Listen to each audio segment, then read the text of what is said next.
오직 명문대만을 자식을 보내가지고 부와 명예를 대물림하려는 초상류층 부모들의 욕망과 실상을 그린 드라마입니다. 캐슬 이름이 스카이예요. 오직 하버드 대만을 노래했던 그 아빠를 만족시키려고 아이는 자기가 하버드 대학생인 것처럼 거짓말을 하고 속이고 합격한 것처럼 속여서 실제로 미국 가가지고 하버드를 다닙니다. 이 아이가. 그리고 기숙사도 들어가서 살아요. 수업도 들어요. 애들하고 어울려요. SNS에 올려요. 나중에 발각이 되고 이 사실이 발각됐을 때 이 아이의 반응은 난 이제 죽게 됐다는 거예요. 아빠한테 죽게 됐다. 아빠가 날 죽일 거다. 그 스토리의 한 장면이 어떻게 그런 일이 있을 수 있을까? 저는 직접 경험했어요. 제가 지도하던 학생이 어느 날 저를 찾아와서 대학 자기 후배라는 거예요. 자기가. 자기는 공대에 무슨 과를 다닌다고. 그러냐. 제가 아껴줬어요. 저한테 잘했어요. 전도사 시절에. 근데 이상한 소문이 자꾸 들리는 거예요. 얘가 자꾸 이 여자아이들을 자꾸 이제 여성 편력이 있는 거죠. 한마디로. 소문이 나쁘게 나서 제가 얘 뒷조사를 좀 하라 그랬어요. 학교에 가가지고 학적 조회를 좀 해봐라. 그러니까 애들한테 다 물어봤는데 아이들이 맞다는 거예요. 다 자기 대학생이라는 거예요. 수업 계속 같이 들었고 몇 년 동안 같이 들었고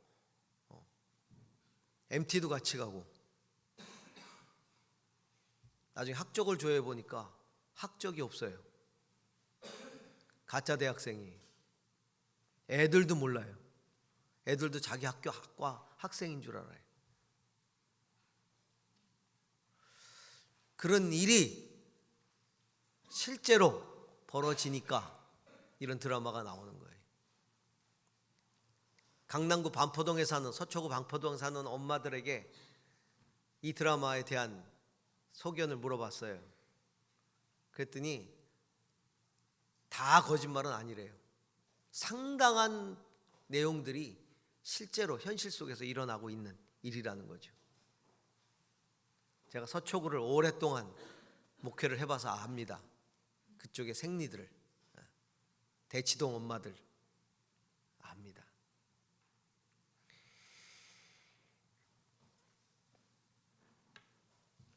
오늘 우리가 드라마에서 본 이 아빠는 이 아이가 마지막에 기댈 언덕이 아니라 아이의 낭떠러지입니다.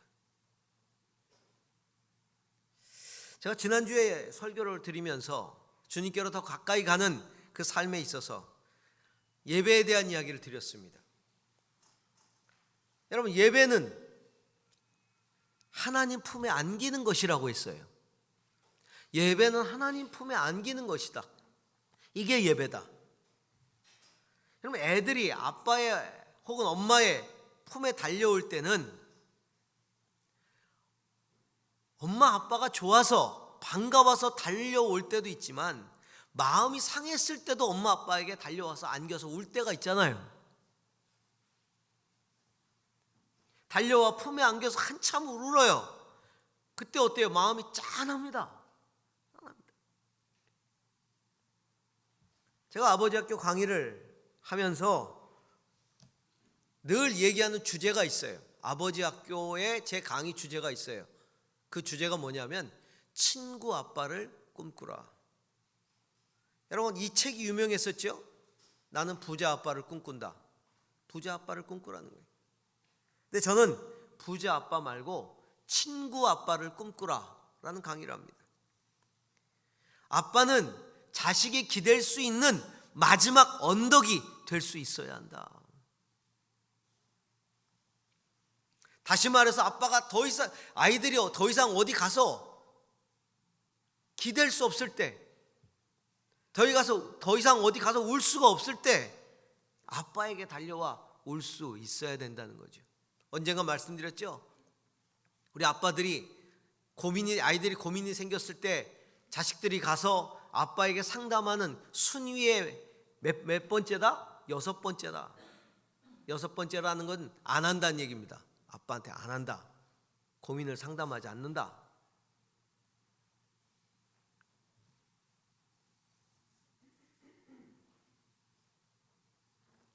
자식들에게 무관심하죠? 혹은 자식을 강하게 키운답시고 밀어냅니다. 더 이상 기댈 데가 없으니까 자식들이 극단적 선택을 합니다. 심지어는 이런 얘기까지 있어요. 아빠가 그렇게 기대하니까 명문대를 들어갑니다. 그리고 자살합니다. 복수하기 위해서. 부모에게 복수하기 위해서 자살해요. 이 드라마에 나오는 그 캐슬에 사는 그 엄마들의 하루 일상이 뭐냐면 아이들을 어레인지 하는 거예요. 인생을 완전히 다 조종하는 거죠. 강남 엄마들이 그걸 보고 그것은 거의 100% 싱크로율 거의 100%라는 거죠. 그렇게 아이에게 모든 걸 거는 강남 엄마들이 부지기수라는 겁니다.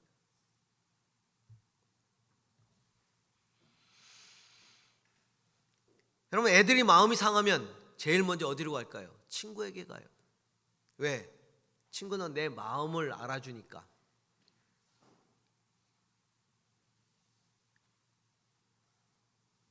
자식이 아빠를 찾으려면 아빠는 친구가 돼야 됩니다.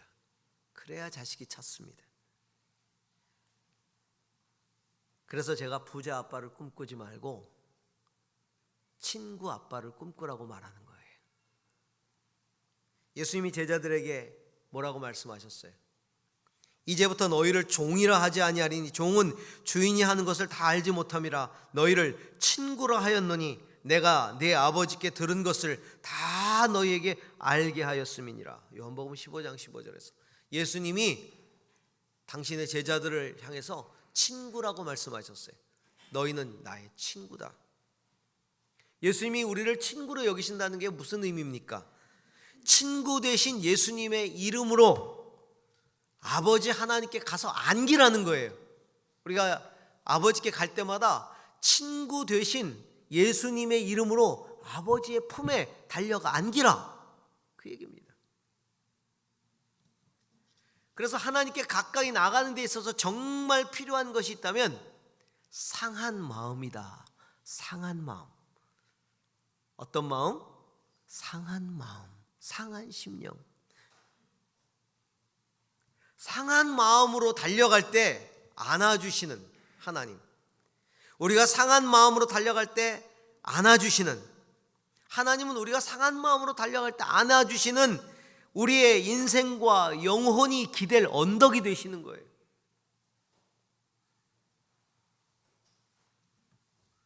자, 오늘 말씀은 우리에게 이것을 가르쳐주고 있습니다. 주님은 마음 상한 사람에게 가까이 계시고 낙심한 사람을 구원해 주신다. 자, 먼저 하나님은 마음을 드리는 자를 가까이 하신다. 마음을 드리는 자를 가까이 하신다. 사람은요, 외모로 서로를 판단합니다. 이 습관이 하나님 앞에도 있어요. 그래서 하나님 앞에 나갈 때도 자기의 외모를 가지고, 외적인 걸 가지고 하나님 앞에 나가고 싶어하는 사람이 많아요. 하지만 하나님은 외적인 걸 보시는 게 아니라 우리 마음의 중심을 보시는 분이세요. 사무엘이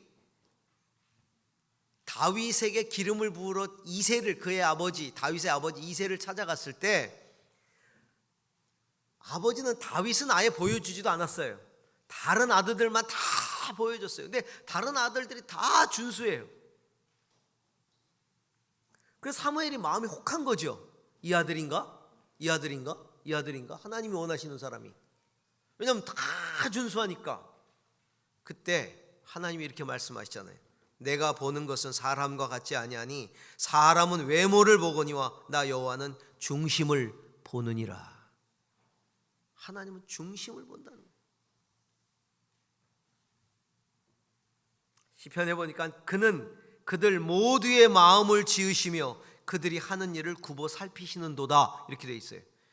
하나님의 마음을 지으신 분이 하나님이시고 그 마음을 통해서 하시는 일을 굽어 살피는 분이 하나님이세요. 베드로 사도는 이방인 고넬료 집에서 설교를 합니다. 베드로는요, 하나님이 이방인을 버렸다고 생각을 했어요. 그런데 하나님이 이방인을 구원하시는 그 모습을 보면서 이방인에게 은혜를 주시기 위해서 고넬료를 보낸 것을 보시면서 베드로 사도가 이렇게 얘기합니다. 베드로가 입을 열어 말하였다. 나는 참으로 하나님께서는 사람을 외모로 가리지 아니하시는 분이시고 하나님을 두려워하여 의를 행하는 사람은 그가 어느 민족에 속하여 있든지 다 받아주신다는 것을 깨달았습니다.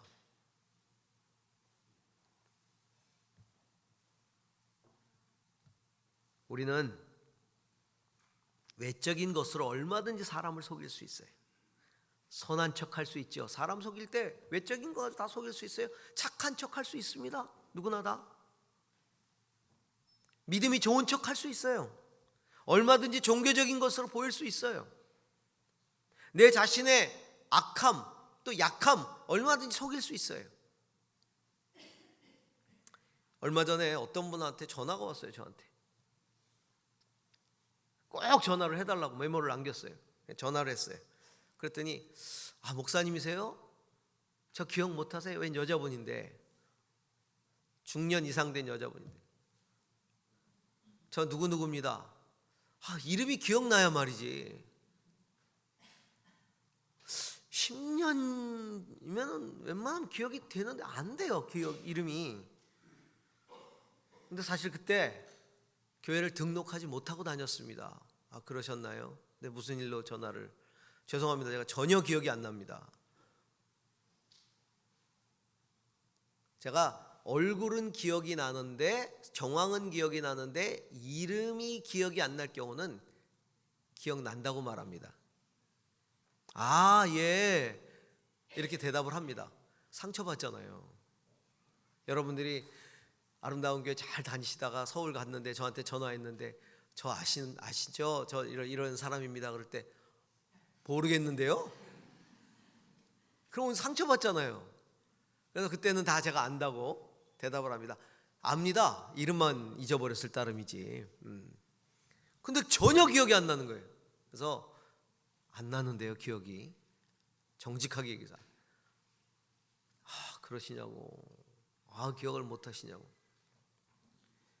그래서 무슨 일로 전화하셨어요? 그랬더니 저희 딸이 지금 너무 많이 아파가지고 갑작스럽게 병원에 왔는데 제가 지금 생활이 너무 어렵습니다. 응급실에 왔는데 지금 검사를 해야 되는데 검사비가 없네요. MRI도 찍어야 되고. 그래서 목사님 좀 도와주세요.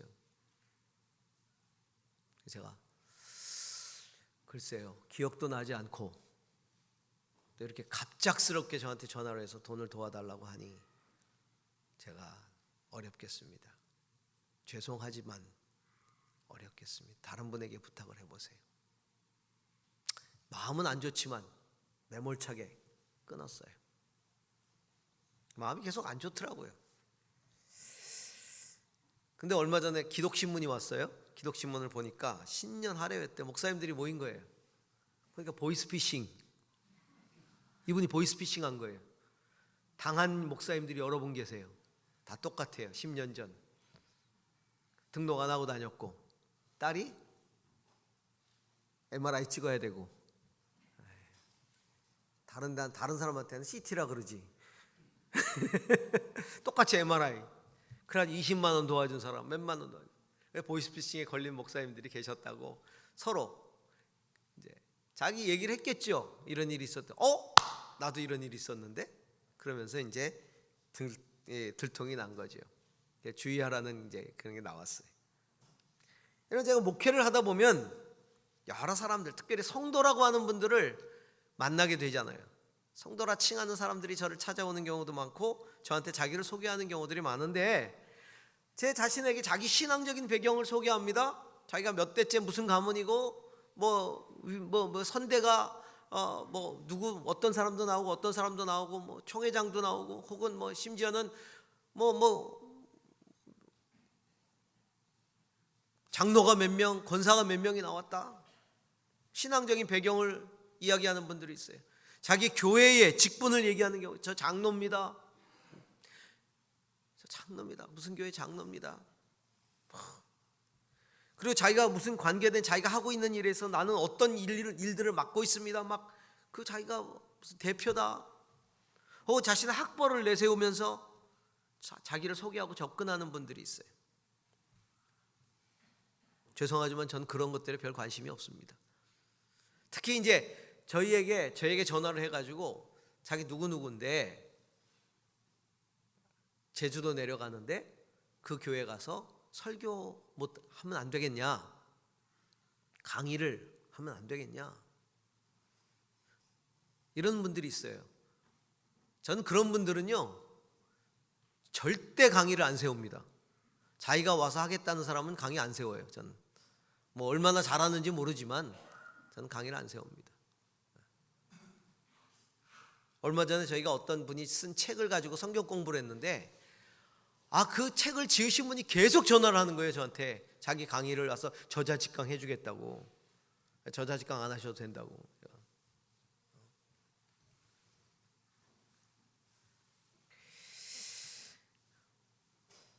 중요한 건 그가 얼마나 진실되게 진리에 붙들려 살고 있는가, 하나님 앞에서 얼마나 겸손한 자인가가 중요한 거죠. 그게 인간적인 배경이 중요한 거 아니에요. 여러분, 재산이 많다고 해서 자기 신앙이 좋다고 착각하는 사람들이 있어요. 학벌이 있다고 자기 신앙이 좋다고 생각하는 사람이 있어요. 사회적으로 자기가 높은 자리에 있다고 신앙이 좋다고 스스로 착각하는 사람이 있어요. 세상에서 인기가 많다고 해서 신앙이 좋다고 스스로 여기는 사람들이 있어요. 여러분, 착각하지 말아야 합니다. 신앙이 좋은 거 아니에요. 사회적으로 성공은 했을지 모르지만. 사도 바울 보세요. 신앙이 더 깊어지니까 뭐라고 얘기합니까? 오히려 옛날에는 자기 신앙의 보증이 되어 주었던 것들, 학벌, 혈통, 종교적인 의, 이게 신앙이 깊어지니까 어떻게 돼요? 똥이다, 배설물이다, 이렇게 얘기하잖아요. 다 똥이다, 배설물처럼 얘기했다. 오히려 그것들이 자기 신앙을 방해한 거예요. 여러분, 신앙의 보증은요, 내가 그리스도를 알고 그리스도 안에서 내가 재발견되는 겁니다. 그리스도 안에서.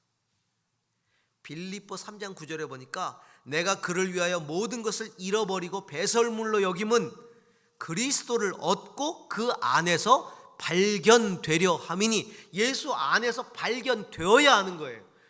자기가 자기를 드러내는 게 아니라 그리스도 안에서 재발견되는 겁니다. 재발견되는 거예요. 그리스도 안에서 재발견될 때 재산이 의미 있는 거고, 학벌이 의미 있는 거고, 사회적인 지위가 의미 있는 거고, 인기가 의미 있는 거지, 그리스도 안에서 발견되지 않는 인생은요, 그 자체가 아무 의미가 없어요.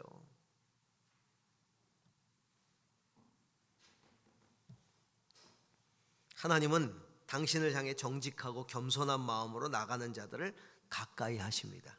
그래서 여러분, 하나님 앞에 나갈 때만큼은 견장 다 띄고 나가십시오. 하나님 앞에 나갈 때쯤, 예배하러 나올 때는요, 좀 다 내려놓고 나오세요. 뭘 하나님 앞에서 뭘 폼질 게 있어요? 하나님 앞에서 뭐 나이스하게 보여가지고 뭐하게? 다 떼고 학벌, 재산, 자기 지위 다 내려놓고 나가세요. 제가 우리나라 굴지의 대기업에 직원 예배를 인도하러 간 적이 있어요.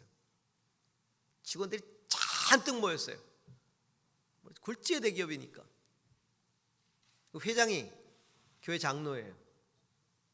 그래서 제가 예배 드리러 나왔더니 이렇게 자리가 있고 제일 앞에 소파들이 쫙 놓여 있어요. 이게 무슨 소파냐 그랬더니 회장님 앉으시는 소파래요. 제일 큰 소파가 있어요. 그리고 이제 예배를 드렸어요. 그리고 나서 나중에 차를 마셨어요. 목사님, 해주실 말씀 없으십니까? 덕담 해주시죠. 그 소파 걷어 치우세요. 그래서 얼굴이 사색들이 됐죠. 전부 다 임원들이. 거기 회장, 뭐 무슨 중견들은 다 모여 있잖아요. 거기에 이 목사가 와서 무슨 헛소리를 하고 있냐 이런 표정이에요. 소파 다 걷어치우세요. 하나님 앞에서 회장이 무슨 의미가 있어요? 하나님 앞에서는 그저 다 똑같은 예배자일 뿐입니다. 회의하는 자리라면 소파를 놔야 됩니다. 직원들에게 그 회장이 뭔가를 얘기할 때는 소파가 필요합니다. 그러나 하나님 앞에 예배할 때는 회장도 직원하고 똑같습니다. 왜냐하면 저는 그 예배를 다시 갈 사람이 아니기 때문에 그 얘기한 거예요. 담임 목사님, 하용조 목사님이 가셔야 할 자리를 제가 대신 간 거거든. 다음에 저를 부를 리가 없죠. 당연히 안 불렀죠. 그 다음에는. 그래도 저는 할 말은 해야 되겠어요. 다 걷어치우십시오. 하나님 앞에 정직하게, 진실되게, 겸손하게 예배하십시오.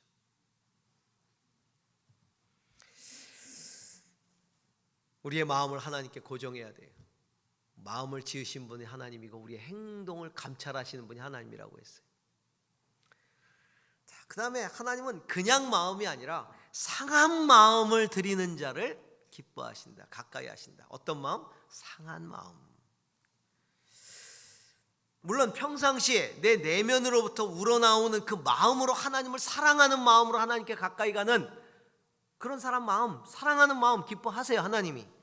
그런데 특별히 기다리는 마음이 있어요. 하나님이 어떤 마음으로 다가오는 사람을 기다리고 계시냐면 상한 마음으로 다가오는 사람들을 기다리고 있어요. 왜? 마음은 생명과 연결되어 있기 때문에 마음이 상할 때가요, 하나님이 간절히 필요할 때거든. 상한 마음이 위로되지 못하니까 생명을 끊는 거예요. 그러니까 자살하는 거라고요. 어디 위로받을 때를 찾지 못하니까. 그러니까 하나님은 어떤 사람을 간절히 기다리고 있냐면 상한 마음으로 오는 사람을 기다리고 계세요. 무릇 지킬 만한 것 중에 더욱 내 마음을 지키라. 이는 생명의 근원이 이에서 남이니라. 잠언 4장 23절.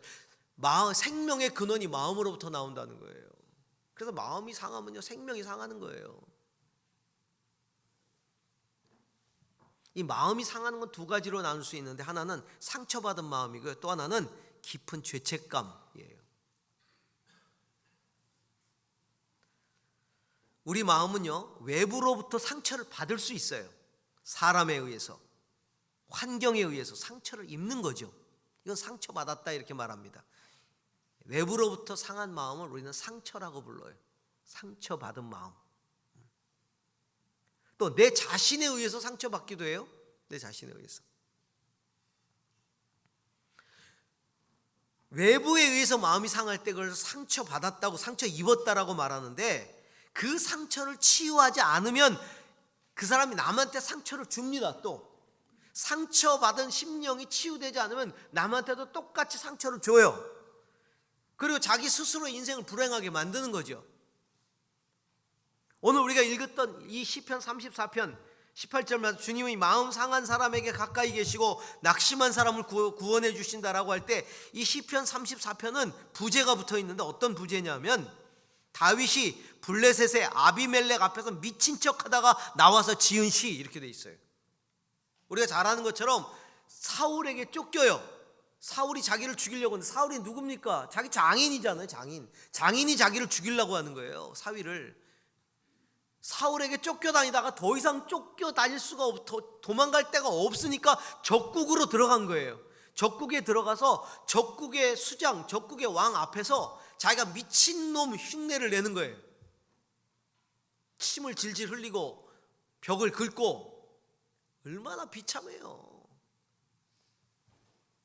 사울에게 상처받고 미친 척하다가 목숨 구걸하면서 또 깊은 상처를 입고, 그 가운데 그는 하나님 앞에 기도하는 거죠. 찬양하면서, 주님은 마음 상한 사람을 가까이 하십니다. 낙심한 사람을 구원해 주십니다. 여호와는 마음이 상한 자를 가까이 하시고. 이사야 선지자는 예언하기를 예수 그리스도께서 채찍에 맞음으로 우리가 나음을 입을 것이라고 예언하셨어요. 예수님이 채찍에 맞음으로 우리가 나음을 입을 것이다. 또한 마음이 상한 자를 고치시기 위해서 성령의 기름 부음을 받으실 것이라고 예언을 하셨어요. 하나님은 우리의 상처를 치유하시기 위해 당신의 아들을 보내시고 당신의 아들을 찢으시고 그리고 찢기신 당신의 아들을 통해서 우리를 치유하세요. 그 자기가 찢기신, 채찍으로 찢기고 그리고 십자가에서 찢기신 예수님은 자기의 찢기신 몸으로 우리의 상처를 보듬어 주시고 싸매 주시는 거죠. 상처 입은 치유자, 상처 입은 치유자. 예수님은 상처 입은 치유자예요. 그렇기 때문에 우리는 상한 마음을 가지고 나를 위해서 찢기신 예수 그리스도의 이름으로 하나님 앞에 나가야 합니다. 이렇게 상처를 받기도 하지만 스스로 상처를 입는 경우들도 있는데 언제냐면 죄 때문에 다가오는 아픔이에요. 죄 때문에. 시편 38편 17절에서 18절에 보니까 내가 넘어지게 되었고 나의 근심이 항상 내 앞에 있사오니 내 죄악을 아뢰고 내 죄를 슬퍼함이니이다. 내 죄악 때문에 내가 슬퍼졌습니다. 내 죄악 때문에 가슴 아파졌습니다. 내 죄악 때문에 걱정이 나를 사로잡고 있습니다. 내가 넘어지게 됐습니다. 죄 때문에 가슴 아픔이, 죄 때문에 상처를 입은 거예요.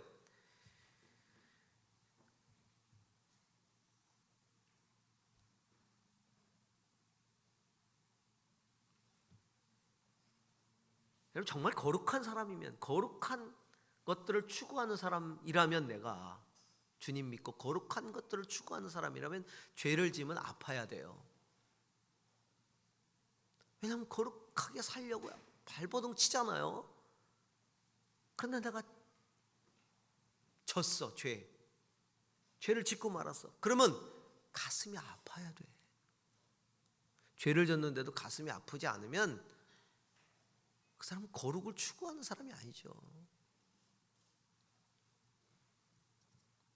하나님은 죄 때문에 마음이 상해서 오는 사람을 기다리고 계세요.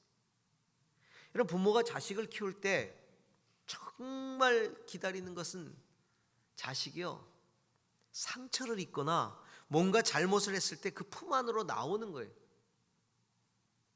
아까 영화 보셨죠? 드라마. 1년 동안 하버드생으로 가짜로 지낸 동안 얼마나 가슴이 조마조마했겠어요. 결국은 들통이 나고 아빠 앞에 서는데 아빠가 꼭 그래야 되나? 물론 화가 나겠죠. 화나지. 아빠를 속였는데. 죄라는 게 그거잖아요. 죄라는 게, 하나님 앞에서 죄라는 게 뭐예요? 부모를 속이든 하나님을 속이는 거잖아요. 여러분, 하나님 속이고 죄 짓잖아요. 우리가 속일 수도 없지만 속였다고 생각하고 죄를 짓잖아요. 그 죄를 짓고 아빠 앞에 나왔을 때 우리의 심정이 어때야 될까요? 상한 마음으로 이제 온 거예요, 얘가. 그때 아빠가 미안하다. 내가 너한테 그냥 하버드를 노래했구나. 너를 이렇게 만든 게 이 예배의 잘못이다. 1년 동안 얼마나 마음에 힘들었니?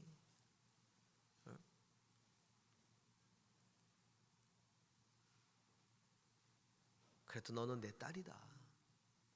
이렇게 안아줬으면 아마 이 딸의 모든 것들이 바뀌었을 거예요. 하나님은 그렇게 기다리고 계세요. 그렇게 치유와 용서의 마음으로 기다리는 것을 보여주시는 비유가 바로 탕자의 비유 아닙니까? 자식이 아버지의 유산까지 가지고 다 나가버렸을 때, 허랑방탕했을 때 아빠는 아들이 나가는 순간부터 마음을 어기해서 기다리셨잖아요. 어떤 마음을 가지고? 용서할 마음을 가지고. 이 아들이 상처받았어요. 세상에서 상처받았겠죠. 자기를 이용했던 수많은 사람들에게 상처받았겠죠. 그리고 죄책감에 시달리다가 결국 아빠에게 돌아온 거 아니에요. 그러면서 아들이, 나는 아들이라 불릴 자격도 없어요. 나는 종으로 살겠습니다라고 그런 마음을 가지고 오잖아요. 근데 이 아들이 어떻게 치유가 돼요? 집 나갈 때부터 기다리셨던 아버지의 사랑의 품 안에서 치유되잖아요. 그 아버지가 아들을 끌어안고 울고 너는 내 아들이다. 다시 새 옷을 입히고 잔치를 벌이고 잃었던 아들이 돌아왔다고 아들을 의미하는 금가락지를 끼우고. 그럼 마음이 상하셨습니까? 그렇죠. 세상 살다 보면 마음이 상하죠. 상처받죠. 어디로 가십니까? 여러분 멀리 가지 마세요. 딴 데 가지 마세요. 우리 성도잖아요.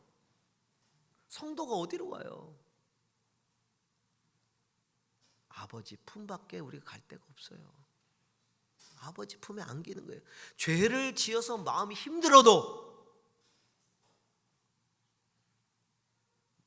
죄를 지어서 마음이 힘들어도 아버지께로 가는 거예요. 아버지를 오해하지 마세요.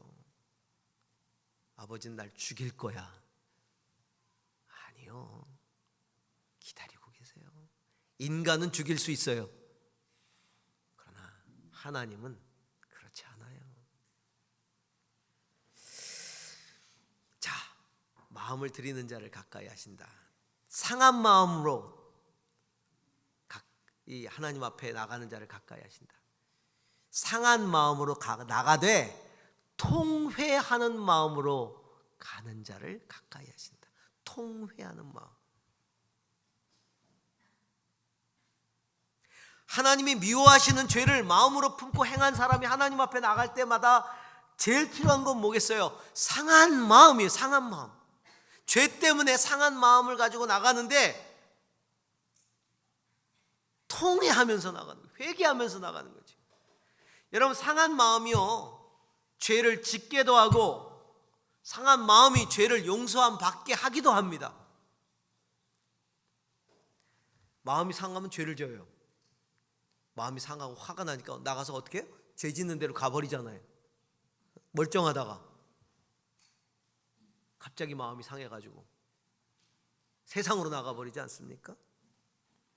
상한 마음은 죄를 짓게도 하지만 상한 마음은 죄를 용서받게도 만들어요. 그 상한 마음을 가지고 나가는 거예요. 하나님 앞에.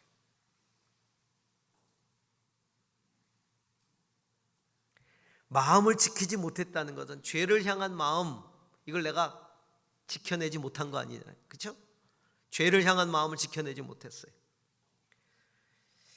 잠언 6장 16절에서 18절 보니까 여호와께서 미워하시는 것, 하나님이 싫어하시는 것, 그 마음에 싫어하시는 것이 67가지가 되는데, 7가지가 있는데 뭐 여러 가지를 이야기하면서 악한 계교를 꾀하는 마음과 악한 꾀를 내가지고 죄를 짓게 하는 악한 계교를 꾀하는 마음과 빨리 악으로 달려가는 발과 이렇게 돼 있거든요.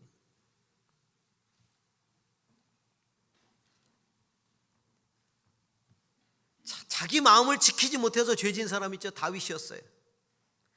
자기 마음을 지키지 못해서 범죄해서 장군 우리아를 죽이고 그의 아내 밧세바를 빼앗았죠. 그리고 나단 선지자한테 책망을 받아요. 그리고 나서 그 애통하는 심정으로 지은 시편이 51편이에요. 나단 선지자가 다녀간 후에 지은 시편이 이렇게 돼 있어요. 그는 이렇게 고백합니다. 무릇 나는 내 죄과를 아오니 내 죄가 항상 내 앞에 있나이다. 이 죄를 씻을 수가 없다. 내 죄가 항상 내 앞에 있다. 내가 죄악 중에 출생하였으며 어머니가 죄 중에서 나를 잉태하였나이다. 내가 이런 악한 죄를 지은 걸 보니 나는 원래부터가 죄의 투성이인 인간으로 태어난 겁니다. 우리 엄마가 죄 중에 나를 낳았습니다. 그러니 나도 죄인입니다. 이 고백을 할 수밖에 없는, 얼마나 가슴 아프면 이 고백을 하겠어요. 나를 주 앞에서 쫓아내지 마시고 주의 성령을 거두지 마옵소서.